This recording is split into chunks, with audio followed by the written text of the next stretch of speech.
That we are having this debate today is a tragic legacy of 30 years of ill-considered and ill-fated choices made by this government.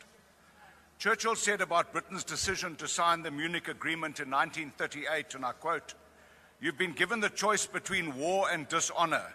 You have chosen dishonor, now you will have war," close quote.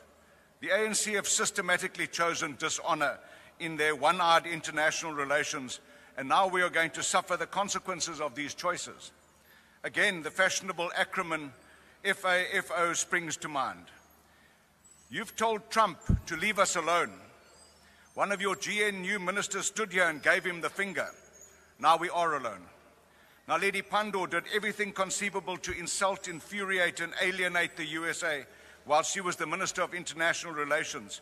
Yet she was the first to encourage the government to send envoys as quickly as possible to try and salvage our relationship with the USA. Amazing. Nomvula Mokanyana infamously said, "When the rand falls, we'll pick it up." When are you going to pick up the rand? The president said, "I'd rather be seen as a weak president than split the ANC." Well done, you've achieved both. But look what your philosophy of putting the party first and the country second has bequeathed us. You will blame AfriForum and Solidariteit for Trump's punitive executive orders and possible repeal of AGOA. This scapegoating, though convenient, doesn't hold any water. Incidentally, who the hell do AfriForum, Solidariteit and the DA think they are anyway? Who granted them SA envoy status to go cap in hand to canvass for the protection of minority rights in the USA?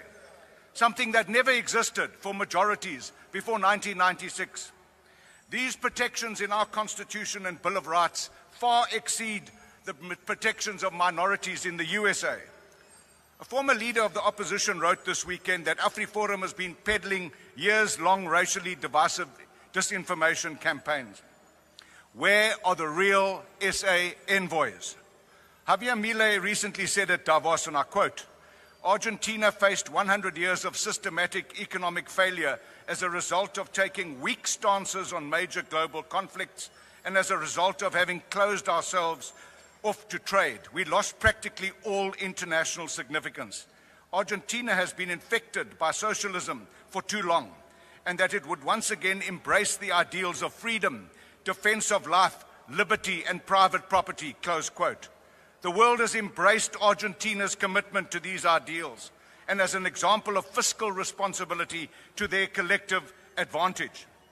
Yet, you have chosen the exact opposite and wonder why we are facing global isolation, distrust, and unprecedented poverty.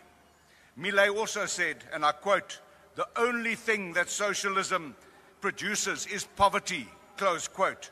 Yet we steadfastly adhere to this failed philosophy.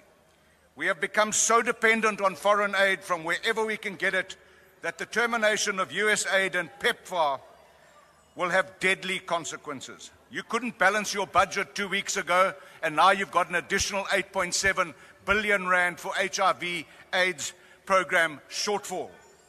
Have your newfound international friends and the US enemies Iran that you were posing with this week and our BRICS partners offered any assistance? No, I thought not.